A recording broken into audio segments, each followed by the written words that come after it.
దానికంటే ఎక్కువ మేము చెప్పాల్సిన అవసరం లేదు. ఇవాళ బరాబర్ రేవంత్ రెడ్డి గారు మీ రీవాల్యుయేషన్ గీవాల్యుయేషన్ కాదు, ఇక తప్పు అయిపోయింది, అడ్డంగా దొరికిపోయినా అనేది ఇలా క్లియర్ కనబడుతుంది. కట్ చేసి చక్కగా మళ్ళీ ఎగ్జామ్ ఫ్రెష్గా పెట్టండి. దొంగ పనులు బంద్ చేయర్రి. ఓటులోడు దొంగ అయిన రేవంత్ రెడ్డి గారు మళ్ళా దొంగతనం చేస్తూ దొరికిపోయింది, అడ్డంగా దొరికిపోయింది.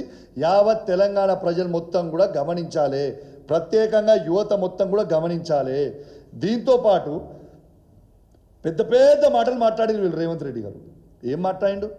రాహుల్ గాంధీ గారిని తీసుకొచ్చి అశోక్ నగర్కి పోయి మేము అధికారం వచ్చిన సంవత్సరంలోనే 2 లక్షల ఉద్యోగాల నోటిఫికేషన్ ఇస్తామన్నావు.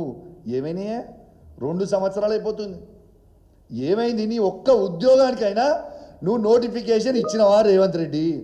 సిగ్గు లేకుండా మళ్ళీ ఎన్ని అబద్ధాలు చెప్పిర్రంటే, అసెంబ్లీలో ఒకటి తూతు మంత్రం ఒకటి పెట్టి ఇట్లా ఇచ్చి పంపించారు బయటికి.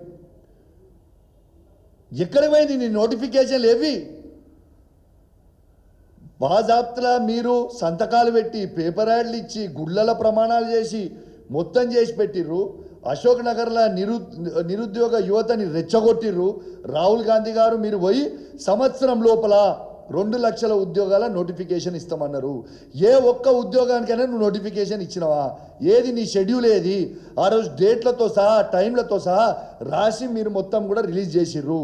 మరి ఎవ్వి మీకు చాత కాదు, కేవలం ఒరినట్టు ఒరుతా